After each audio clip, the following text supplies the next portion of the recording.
सीता ने अपने जीवन में कितने दुख उठाए, पर वो कब उठाए? शादी के बाद, जब वो शादी होकर अपने पति के साथ शादी के बंधन में बंध गई।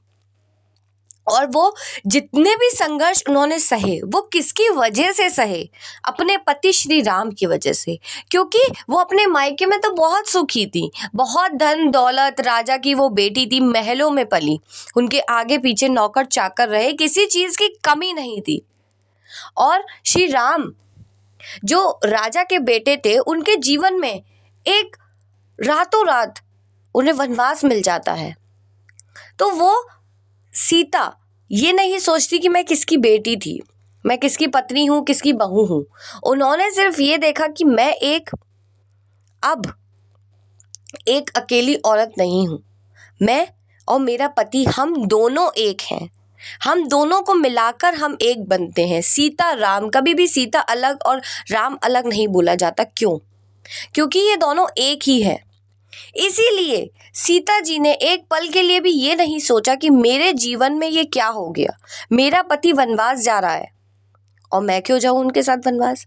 क्योंकि वो जानती थी कि पति के बिना मेरा कुछ नहीं है, मेरा अस्तित्व ही नहीं है। वो खुश नहीं रह पाती अगर वो अपने ससुराल में रह जाती, क्योंकि ऐशो आराम से उन्होंने शादी नहीं की थी, धन दौलत से शादी नहीं की थी, उन्होंने श्री राम से शादी करी थी। तो जब भी मेरे पति के जीवन में परेशानियां आएंगी तो वो परेशानियां मेरी हैं। ऐसे ही श्री राम ने भी सोचा कि जो परेशानियां मेरी हैं वो मेरी पत्नी की हैं, और जो मेरी पत्नी की परेशानियां हैं वो मेरी हैं। क्योंकि जब सीता का हरण हुआ तो श्री राम को क्या पड़ी थी कि वो रावण से लड़े। रावण तो इतना ताकतवर था, उनसे बहुत ज्यादा ताकतवर था, पर श्री राम लड़े। किसके लिए लड़े? अपनी पत्नी के लिए। वो पत्नी जो सब कुछ छोड़कर, सब कुछ त्याग कर अपने पति के साथ आ जाती है। तो यही होता है पति पत्नी का रिश्ता।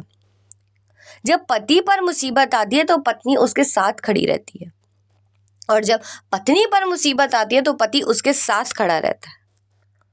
कभी भी श्री राम ने सीता पर आंच नहीं आने दी, और सीता ने भी अपने पति की बहुत इज्जत रखी। अगर सीता जी चाहती तो अपने पति से कह सकती थी कि आप वनवास मत जाइए, आप यहीं रहिए। तो क्या श्री राम की ये इज्जत बन पाती, ये सम्मान लोगों के दिल में जो उनके लिए है वो हो पाता? नहीं, वो उनकी पत्नी की वजह से हो पाया। तो कहने का मतलब यह है कि एक पत्नी ही अपने पति को बना सकती है, और पत्नी चाहे तो अपने पति का गरीबी में भी साथ दे सकती है, क्योंकि पैसा ही सब कुछ नहीं होता। ये हमारी भारतीय संस्कृति हमें सिखाती है, हमारे ग्रंथ हमें सिखाते हैं। रामायण में लिखा हुआ है कि सीता ने कुछ भी नहीं सोचा, सोचा तो सिर्फ और सिर्फ अपने पति के बारे में। तो यही है एक औरत का धर्म। साज श्रृंगार सब कुछ अपने पति से है, पति है तो सब कुछ है, और पति नहीं तो सब बेकार है। ये जब पति पत्नी के बीच में प्यार होता है ना, तो ये सब बातें अपने आप आ जाती हैं।